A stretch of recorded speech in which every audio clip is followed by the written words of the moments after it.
John, verse 3, huwag kayong gumawa ng anumang bagay dahil sa makasariling hangarin o sa paghahangad na maitaas ang sarili. Sa halip, magpakumbaba kayo sa isa't isa at ituring na mas mabuti ang iba kaysa sa inyo. Huwag lang ang sarili ninyong kapakanan ang isipin niyo, kundi ang kapakanan din ng iba. Okay? God bless the reading of His Word. Yung ating pong topic ngayong umaga, nung nakaraan ay yung tunay na pagbabago. No?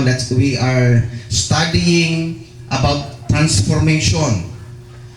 Pero ano bang mga bagay na dapat pang mabago sa buhay po natin? May mga bagay ba sa sarili natin na kailangan matransform, kailangan matanggal? At isa po dito sa dapat pong ma-overcome po natin, ito yung tinatawag nating pagiging makasarili. Pagiging makasarili. No, sa English, selfishness or self-centeredness. Yan po ang topic natin ngayong umaga. Naway hayaan po natin, naturuan po tayo ng Panginoon. No? Ang context po ng binasa po natin, dito po sa Philippians chapter 2, 3 and 4, ito po ay payo ni Apostol Pablo sa mga taga-Filipos. Mga kapatiran doon sa church ng Filipos. At yung kanyang payo po ay iwasan ang makasariling pag-uugali. Iwasan ninyo ang makasariling pag-uugali at ang pagnanais ng sariling kapakinabangan. No, yun ang gustong ituro ni Pablo. No? So, sa halip, ini-encourage po niya itong mga kapatiran na ito na sila po ay magpakumbaba at ituring ang iba na mas mahalaga, no, kaysa sa kanilang sarili. Mahirap gawin yon, no?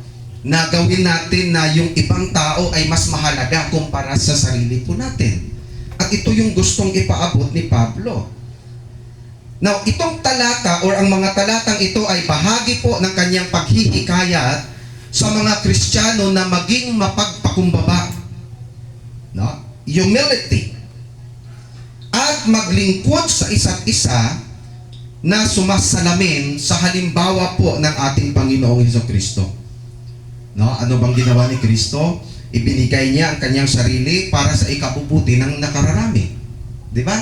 Para sa kaligtasan ng sanlibutan, set-aside po niya yung kanyang karapatan, set-aside niya yung kanyang pagiging Diyos, nagkatawang tao, nagpakumbaba para lang mailigtas ang sanlibutan.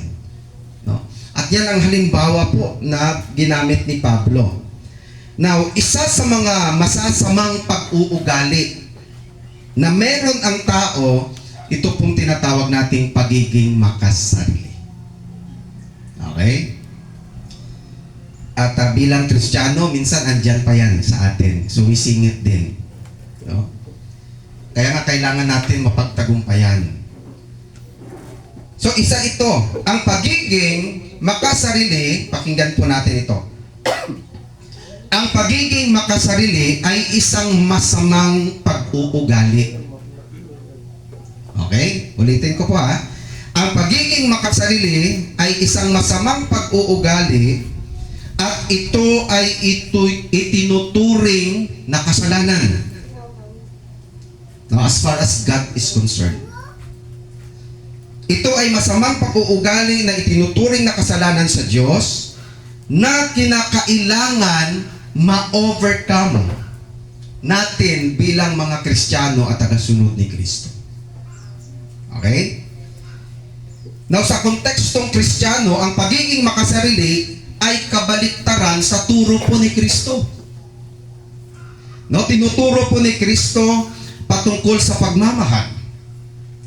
Tinuturo ni Kristo ang patungkol sa sakripisyo para sa ibang tao. Tinuturo ni Kristo ang paglilingkod sa kapwa. Kaya yung pagiging makasarili, pag hindi natin ito napagtagumpayan, ito ang magiging hadlang sa mga katuruan ni Kristo sa atin. No? Kaya dito po tayo iikot sa pag-aaral na ito. Ngayong umaga po, pagbubulay-bulayan po natin yung limang mga, sabihin natin, mahahalagang katanungan patungkol sa topic po na pagiging makasarili. Okay? So mayroon tayong mga spiritual and practical na mga katuruan kung paano po natin mapagtagumpayan ito. So una pong tanong, ano ba ang ibig sabihin ng pagiging makasarili? Ano ba ang ibig sabihin ng pagiging makasarili? No? Kasi minsan andyan yan sa atin. So ano ba ang ibig sabihin nito? Bigyan natin ng siguro pinakasimpleng definition, no? Or description. Ang ibig sabihin ng pagiging makasarili, ito ay isang masamang pag-uugali na kung saan inuuna ng isang tao ang kanyang sariling interes, kagustuhan, at kapakanan nang hindi iniintindi ang mga damdaming pangangailangan o kapakanan ng iba. Okay? Ulitin ko po. Ito ay isang masamang pag-uugali na kung saan inuuna ng isang tao ang kanyang sariling interes, damdamin, kagustuhan, okay? At kapakanan ng hindi iniintindi ang damdamin, pangangailangan o kapakanan ng ibang tao. Yan po ang pinakasimpleng pag-describe no, sa salitang pagiging makasarili. Okay? At siguro sa definition pa lang natin, makaka-relate na tayo dyan. No? At minsan, nangyayari po yan sa atin kahit po tayo ay mga Kristiyano na.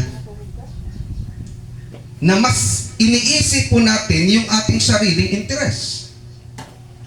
Mas iniisip po natin yung ating sariling kagustuhan. Mas iniisip po natin yung sarili nating kapakanan kesa ibang tao. No? So lahat tayo guilty po dyan. Okay? Lahat tayo nakakaranas ng ganun na minsan pala sa buhay natin sumisingit itong sarili natin.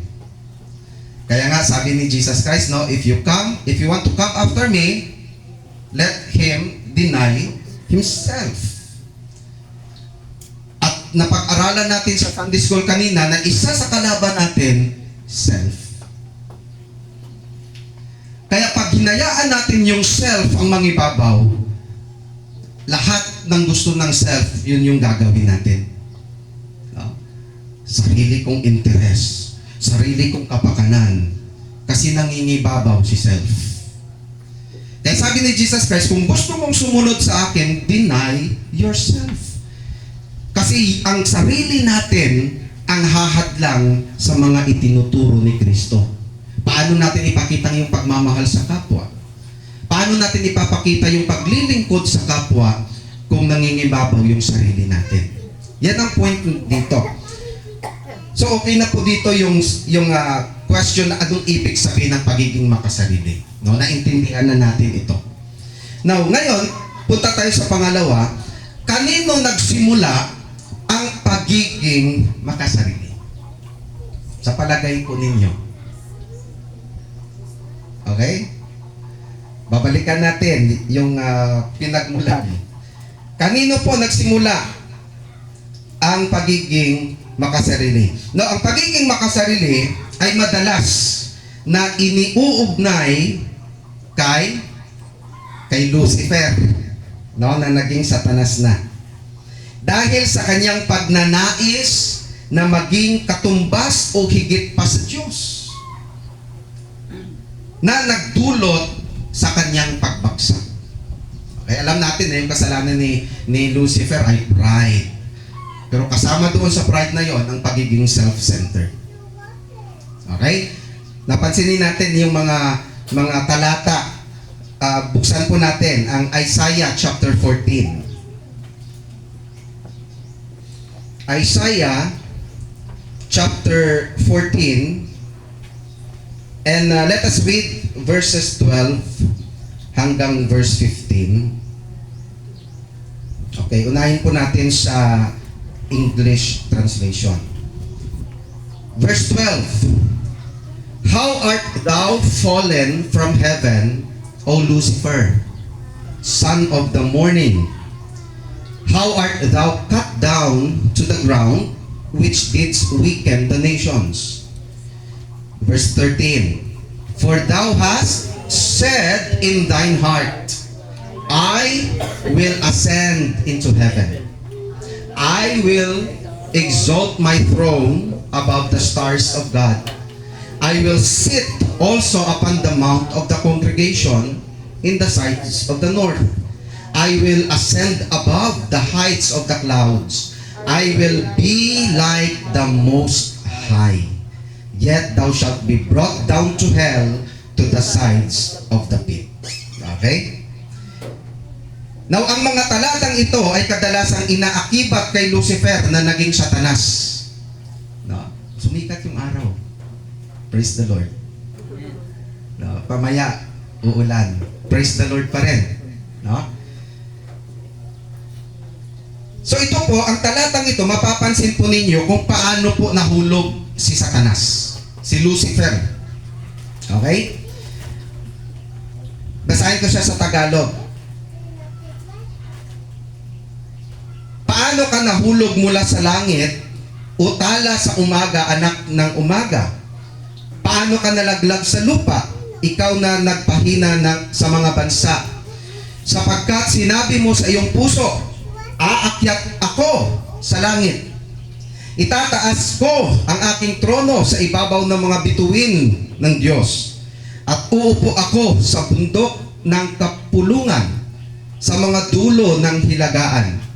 Aakyat ako sa itaas ng mga ulap, gagawin ko ang aking sarili na gaya ng kataas-taasan. Okay? Anong napansin nyo dyan? Makikita natin ang pagnanais ni Lucifer na maging kapantay ng Diyos. Okay? Isang malinaw na pagpapakita ng kanyang pagiging makasarili at pagmamalaki. So hindi lang pala pride ang meron itong si Lucifer. Puno siya ng pagiging makasarili. I will ascend up to heaven. No, puro I will. Okay? Now another passage, tingnan niyo po. Ezekiel 28. Ezekiel 28 verses 12 to 17. Verse 12. Son of man, take up a lamentation upon the king of Tyrus, and say unto him, Thus saith the Lord God, Thou sealest up the sum, full of wisdom and perfect in beauty. Thou hast been in Eden, the garden of God. Every precious stone was thy covering, the sardius, topaz, and the diamond, the beryl, the onyx, and the jasper, the sapphire, the emerald, and the carbuncle, and gold. The workmanship of thy tabrets and of thy pipes was prepared in thee in the day that thou wast created. Thou art the anointed cherub that covereth, and I have set thee so. Thou wast upon the holy mountain of God. Thou hast walked up and down in the midst of the stones of fire. Thou wast perfect in the ways from the day that thou wast created, till iniquity was found in thee. Okay? Dati naman siyang perfect. Okay? Mabuting anghel naman si Lucifer noon. Hanggang yung kasalanan ay andun na sa kanya. Okay? So nagkaroon po ng kasalanan. So si Lucifer ay nilikha ng Diyos na sakdal, perfect, at may mataas na tungkulin. Ngunit dahil sa kanyang pagnanais na magmalaki at maging higit pa, siya po ay bumagsak. At kasama ng pride na yon, yung pagiging self-centered. Okay? Genesis chapter 3. Balikan natin yung chapter 3. Chapter 3 verses 1 to 6. Okay, responsibly. Basahin natin. Now the serpent was more subtle than any beast of the field which the Lord God hath made. And he said unto the woman, Yea, hath God said, Ye shall not eat of every tree of the garden? Verse 2.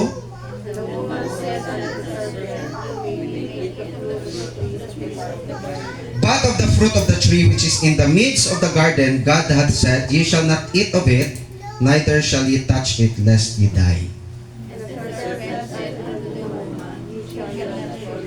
For God doth know that in the day ye eat thereof, then your eyes shall be opened, and ye shall be as gods, knowing good and evil. 6. And when the woman saw that the tree was good for food, and that it was pleasant to the eyes, and a tree to be desired to make one wise, she took of the fruit thereof, and did eat, and gave also unto her husband with her, and he did eat. Now, dito po sa passage na to,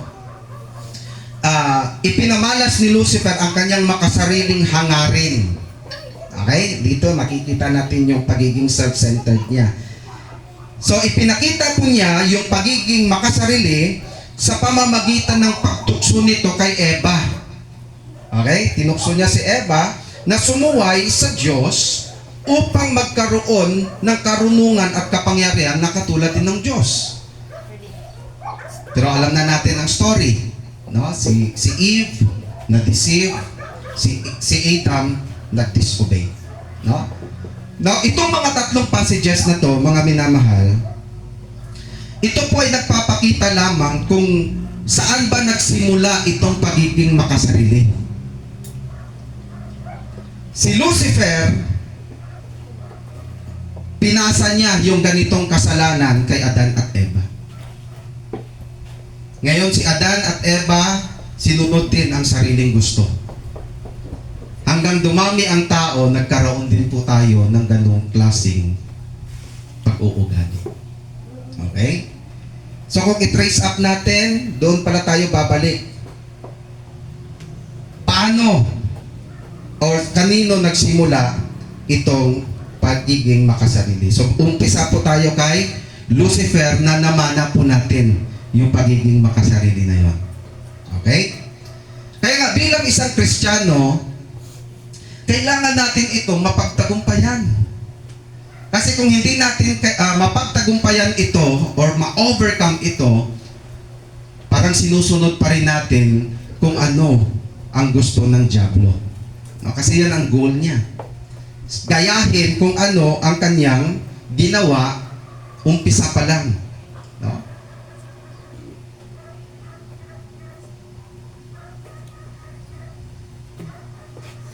Yung pangatlo, ano ang mga palatandaan o mga halimbawa ng pagiging makasarili? No, dito tayo siguro emphasize natin ito.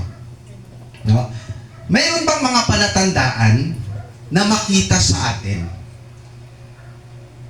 Lalo na kung ang pagiging makasarili ay nangingibabaw po sa atin.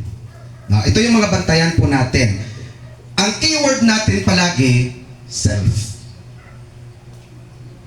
So alam natin nangingibabaw ang pagiging makasarili kung lahat ng gagawin natin ay para lahat sa sarili po natin. Halimbawa po, gusto ko, kasi sarili gusto ko, ako lang palagi ang iniintindi. Okay? And that is self-centeredness. Gusto ko, ako lang ang iniintindi. Ayaw natin minsan intindihin yung iba. Kasi ang gusto ko, ako lang ang iintindihin. No? Na-experience ba natin ang ganon?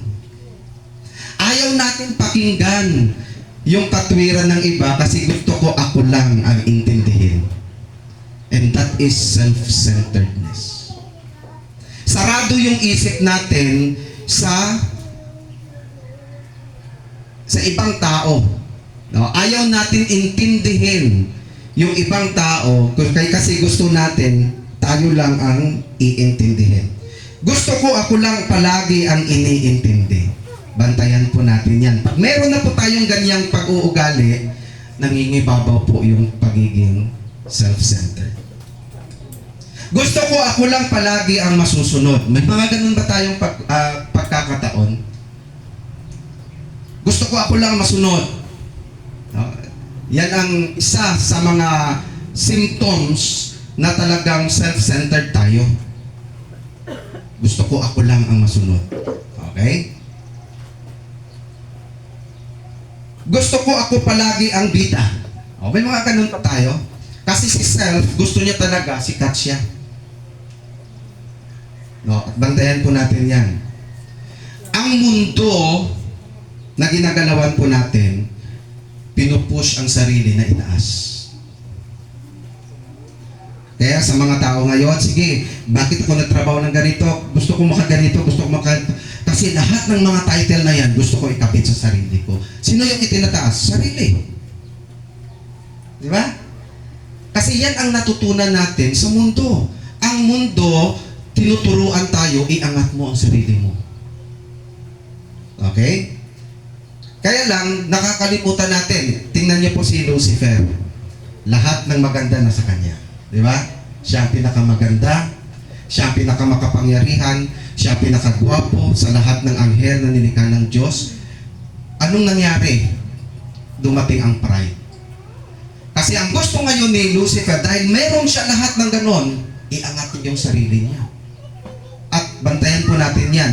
The more na meron ka sa sarili mo, the more gusto mong iangat ang sarili mo. Naging kagaya natin ngayon, hindi natin namamalayan, naging kagaya natin si Satanas. Yun ang gusto ni Satanas, iangat ang sarili. Kaya, sige, bigay ko sa iyo yan. Maaabot mo yan. Okay? Hindi ko sinasabi na lahat ng meron dito na gusto mong abutin sa buhay mo, masama. Ang masama lang doon, kung gagamitin yan ng dyablo para iangat ang sarili mo to the point na magkakasala ka sa Panginoon. Okay? Batayin po natin yan. Gusto ko ako palagi ang bida. Pag mayroong maging successful na kasama mo, galit na galit ka kasi ayaw mo siyang maumangat. Kasi gusto mo, ako dapat dyan eh. Mayroon ba tayong ganong pag-iisip? Sa mga estudyante, uy, mas mataas yung score niya. Dapat mas mataas ako sa kanya. Pag nalamangan ka, galit na galit ka sa isang tao. Mayroon ba tayong ganong pag-uugali? No? Sumisingit pa bang ganon? Gusto ko ako palagi ang makalamang. Gusto ko ako palagi ang binibigyan ng atensyon. And that is self-centeredness. Gusto ko ako palagi ang tama. To the point na hindi na tayo marunong makinig. Hindi lahat ng pagkakataon alam natin, no? Or nasa tama tayo. Na kailangan din nating makinig. No? Kailan kung self-centered tayo, sarado na po yan. Ayaw na nating makinig. No? Kasi para sa atin, tayo palagi tama. Okay? Iilan lamang yan sa mga palatandaan o mga halimbawa ng pagiging makasarili. Okay? Diyan pa ba kayo? Are you still with me? So, bantayan po natin yan mga kapatid. Kasi whether we like it or not, sumisingit po yan. No? Maliban na lang, natanggalin na ng Panginoon itong ating old nature. Pero as long we are still in this, what we call earthly body, sisingit at sisingit yan kung hindi po tayo magbantay. No? Pang-apat po, ano-ano ba ang mga panganib na maaaring maidulot ng ating pagiging makasarili? Mayroon bang ganon? Mayroon bang panganib o resulta kung hayaan ko yung pagiging self-centered? No? Ano po ang magiging panganib nito? Anong pwedeng maidulot no, ng pagiging makasarili. Mabantayan po natin ito. Una, ito ay nakakaapekto sa ating relasyon sa ating kapwa. Ang pagiging makasarili makakaapekto sa ating relasyon sa ating kapwa. Example, relasyon natin sa ating pamilya. Dahil naging self-centered tayo, hindi na tayo okay or hindi ka na okay sa asawa mo. Minsan doon nagkakaroon ng problema, mag-asawa, nag-aaway. Bakit? Kasi yung iniisip natin, sarili natin. Hindi natin iniisip, ano kaya yung side naman ng asawa ko? Gusto ko sa aming relasyon, ako palagi ang masusunod. How about yung asawa mo? Kino-consider mo rin ba siya? Gusto ko ako lang palaging intindihin. Kaya maraming mag-asawa, apektado ang kanilang relationship kasi one-sided. Nangingibabaw yung sarili. Okay? Apektado, relasyon, mag-asawa, relasyon ng magulang at anak. Mga anak, kung kayo ay pinapangaralan, huwag sanang mangibabaw ang pagiging makasarili. Okay?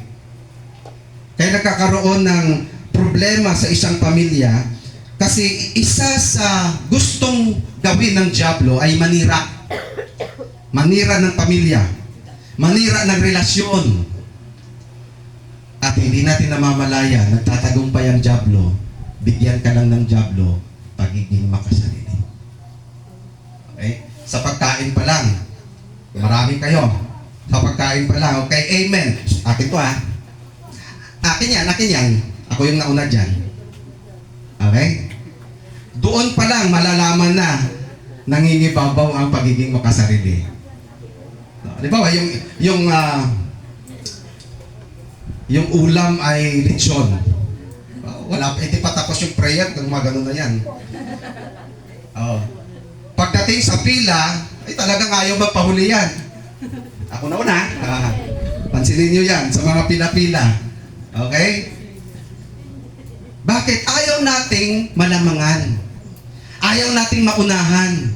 Gusto natin, tayo palagi yung una. Okay? Tingnan nyo, kabaliktaran naman ngayon sa gusto ng Panginoon. Sige na, ikaw nang mauna. Yun. Even sa church, makikita po natin, or mangyayari po yan kung hindi tayo mag-ingat. Relasyon sa pamilya. Relasyon natin sa ating kapwa mananampalataya. Okay? Kaya nga sa church, makita ba sa atin yung pagiging makasarili? Okay?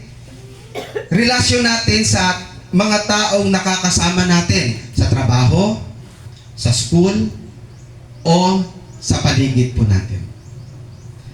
So ito po ay nakakaapekto. Pag tayong Kristiyano, mangibabaw ang pagiging makasarili, tandaan po natin, may balik po yan. Ibig sabihin, may resulta po yan na hindi maganda. And sometimes, pamilya, church, ibang tao, apektado dahil naging self-centered tayo. Ano pa ang panganib na maaaring maidulot ng pagiging makasarili? Ito din ay nakakasira sa ating Christian testimony. No? Payag ba kayo na yung feedback sa atin ay mga Kristiyano dyan makasarili? Pag may mga kahapon medical mission, buti na lang tayo ay nahuli. No? Hindi tayo yung unang, mga bata pa naman ano? Halimbawa, nag-medical mission tayo, open for all. Tayo yung nauna, ako Christian ako yung membro dito, ako yung unang ipa-check up. Sira testimony natin. Pero maganda, tapos na ba lahat? Sige kami naman. Ikaw yung nahuli, tayo yung nagpahuli. Kasi inuna natin sila. Amen? So, at least sa ganung paraan, nagsashine po tayo. Ito po ay makakasira ng ating Christian testimony. No, pagiging makasarili. Ito din ay magdadala sa atin sa pagkakasala. Of course, minsan sa paraan na hindi natin namamalayan. So once andyan yung pagiging self-centered, nagkakasala po tayo sa Diyos. Ito din ay hadlang sa ating paglago. Okay? Kaya maraming Kristiyano hindi lumalago. Bakit? Pinipigilan ng sarili. Kaya nga, yung number one na kalaban natin is self. Self. Kaya pag hindi natin na-i-deny yung self natin, hindi po tayo lalago sa Panginoon. Kasi, paano natin matatanggap yung mga katuruan ng Panginoon kung sarili natin tinatanggi ito? So, hahadlang po ito sa ating paglago. At ito din ang sisira ng pagkakaisa sa isang iglesia. Okay? Sisirain ng pagiging makasarili ang unity ng church. Kaya nga si Paul, ito yung isang in-address niya sa Philippians. No? Sa mga kapatiran. Huwag lang ang sarili niyong isipin niyo. Basahin ko ulit sa Tagalog. No? Huwag kayong gumawa ng anumang bagay dahil sa makasariling hangarin o sa paghahangad na maitaas ang sarili. Sa halip, magpakumbaba kayo sa isa't isa at ituring na mas mabuti ang iba kaysa sa inyo. Huwag lang ang sarili ninyong kapakanan ng isipin nyo, kundi ang kapakanan din ng iba. Okay? So yan po ang mga panganib na pwedeng maitulot. Yung panghuli po, paano ba natin mapagtagumpayan yan o ma-overcome ang pagiging makasarili? Paano natin mapagtagumpayan? Kasi yun ang goal natin. Mapagtagumpayan natin ito. Paano po natin mapagtagumpayan o ma-overcome ang pagiging makasarili? Una po, matutong magpakumbaba. Matuto po tayong magpakumbaba. Paano mangyari yon? Tanggalin po natin yung pride. Kasi mahirap magpakumbaba kung andyan ang pride. Amen? So, matuto po tayong magpakumbaba. Tanggalin ang pride, gayahin po natin ang halimbawa ng Panginoong Hesukristo. Basahin po natin, chapter 2, Philippians, verses 5 to 11. Ito yung ginawang example ni Pablo, 5 hanggang verse 11. Okay. Verse 5. Let this mind be in you, which was also in Christ Jesus, who, being in the form of God, thought it not robbery to be equal with God, but made himself of no reputation, and took upon him the form of a servant, and was made in the likeness of men.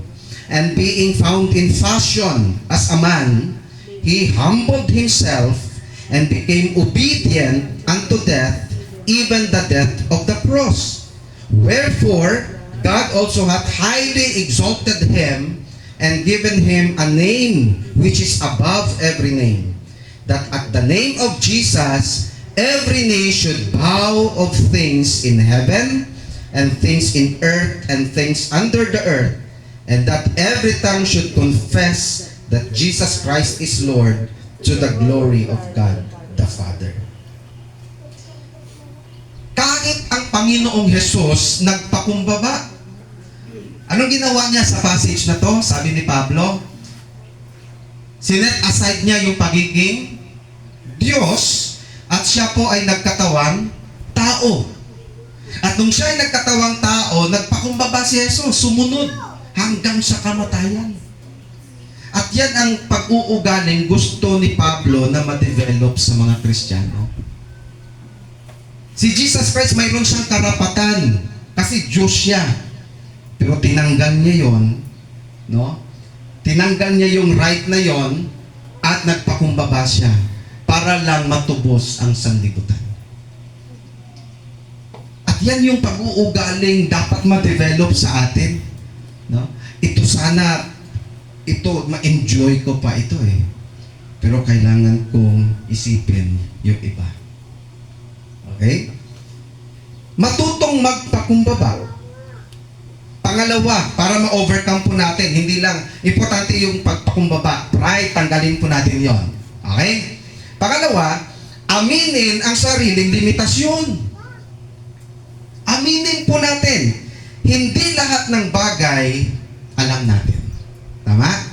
May limitasyon po tayo. Hindi sa lahat ng panahon nauunawaan natin ang sitwasyon. Kaya matuto tayong tanggapin, aminin yung limitasyon natin. Alam nyo anong gagawin ng pride? Hindi na, yun yung dahilan kung bakit hindi natin maamin-amin nagkamali tayo. Hindi ko kailangan ng pangaral mo kasi feeling mo okay ka lang. Alam mo na lahat. Okay? Aminin ang sariling limitasyon. Ay, may mga pagkukulang ako. Ay, sa ganitong area, hindi ko alam ito. No? Aminin ang sariling limitasyon. Kaya nga, inalaw ng Panginoon na mayroon tayong human limitation. Kasi pag wala tayong limitasyon, anong mangyayari? Siyempre, aakyat yung pride. Kung perfect na tayo, aakyat si pride. Pero kung alam natin na mayroon tayong limitation, yun yung magpapakumbaba sa atin. No? Kung kinakailangan kong mag-learn, kailangan ko itong baguhin, kailangan kong magpakumbaba. No? Kasi ang sarili, hindi niya matanggap. No? Masakit, no? Pag tayo ay, halimbawa, tayo ay na-correct, tayo ay ni-review, natamaan yung ego natin. Si self talaga hindi mapakali. Ayaw niyang lumuhod. Kasi baka bawas points yun sa kanya. Pero dagdag points sa Diyos kung luluhod tayo, susurrender tayo. No? Ibaba ang pride. Huwag nating hayaan ang makasarili na pag-uugali mangibabaw sa atin. Aminin ang sariling limitasyon. Pangatlo, maging bukas ang isipan. Para ma-overcome yung pagiging makasarili, maging bukas ang isipan. Be teachable. Minsan hindi tayo teachable, Tinuturuan tayo, naglalaban tayo kasi ayaw nating magpaturo. Nagre-rebelde tayo kasi ayaw nating pangaralan. Be teachable and be flexible. Flexible. Kailangan ba akong mag-adjust para lang mapaglingkuran ko ang aking kapwa? O sila yung mag-adjust para sa akin? No? Be flexible. Dapat bukas po ang isipan natin. Hindi po natin hayaang maging sarado ito. Open for learning. Okay? Number 4, second to the last, dapat nating pagsisihan talikuran ng ganitong kasalanan. Para ma-overcome ang pagiging makasarili, pagsisihan po natin talikuran ng ganitong kasalanan. Kailangan may willingness sa part natin. Willingness. Gusto kang magbago, then andyan yung willingness na pagsisihan yung kasalanan. Kung yung pagiging makasarili ay itinuturing na kasalanan, then we must repent and forsake that sin. By the grace of God. Dapat may sincerity sa puso po natin. Kasi pag walang pagsisisi, walang pagbabago. At yung panghuli, para mapagtagumpayan natin ang pagiging makasarili, magtiwala ka sa tagumpay na nasa kay Kristo. Okay? Tinalo na ni Jesus ang ating kasalanan sa cross. Yun ang kagandahan. Binigyan ka na ng Diyos ng new nature. Kaya nga gusto niya live in the Spirit. Kasi ang Spirit, new nature yon, ang kanyang ituturo sa atin. Binigyan tayo ng Diyos ng panibagong pagkatao. Andyan ang Holy Spirit na gagabay at tutulong sa iyo upang mapagtagumpayan mo ang kasalanang pagiging makasarili. No? Andyan ang Holy Spirit. Allow the Holy Spirit to control. At magpalakas ka sa pamamagitan ng salita ng Diyos at panalangin. Magpalakas ka. Kasi tayo po, dumarating tayo na nanghihina tayo spiritually. Para mapagtagumpayan natin ang pagiging makasarili, magpalakas po tayo sa pamamagitan ng salita ng Diyos at panalangin. Okay? Malaking tulong po kung tayo ay nananalangin. Malaking tulong po kung tayo po ay nagbubulay-bulay ng salita ng Diyos. Kaya ito yung challenge, ito yung tanong ko in closing. Gusto mo bang mapagtagumpayan ang masamang pag-uugali na pagiging makasarili? Alam nyo mga kapatid, yan po ang desire ng Diyos sa atin. Self-centeredness is never God's will for us. Hadlang yan sa ating fellowship sa Diyos. At ang gusto niya, matuto tayong magpakumbaba, matuto tayong tanggalin natin yung ating sarili and put God at the throne of our hearts. Tayo po ay manalangin, mga kapatid.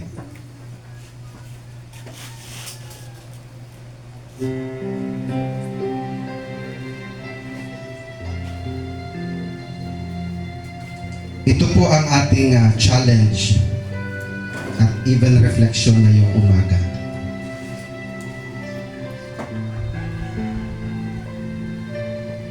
Kahit po tayo ay Kristiyano na, sumisingit pa rin po ang sarili natin. Maraming may mga pagkakataon po sa buhay natin na iging makasarili tayo. At ngayon po, ang mensahe ng Diyos sa atin, kailangan natin mapagtagumpayan. Dapat matuto tayong magpakumbaba.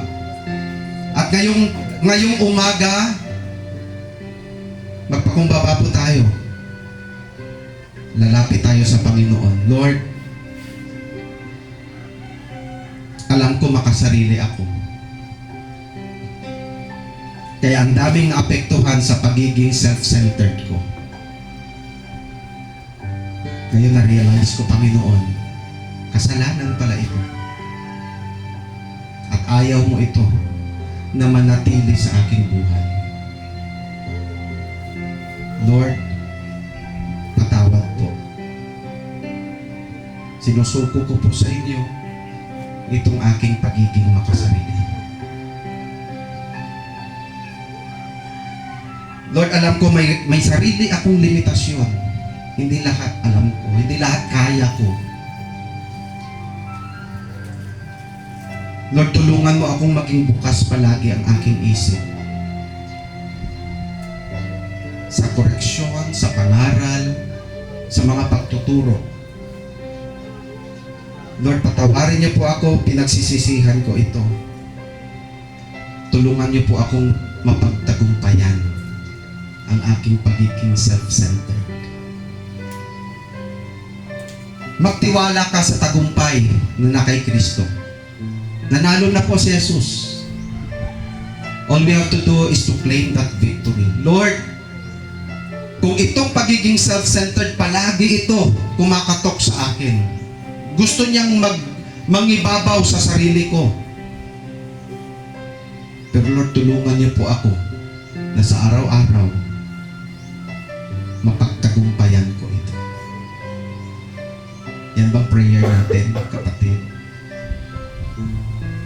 Gusto ng Diyos na magbago po tayo, and it's your choice. Hayaan mo bang self-centeredness manatili lang dyan? O ngayon pa lang, gumawa na tayo ng desisyon, kailangan ko itong mapagtagumpayan. Lord, pagpalain mo nawa ang iyong mga salita, O Diyos. Tulungan niyo po kami na ikaw ang mataas, hindi ang aming sarili. Na sa aming pamumuhay, Panginoon, huwag niyo pong hayaan na matempt kami iangat ang aming sarili.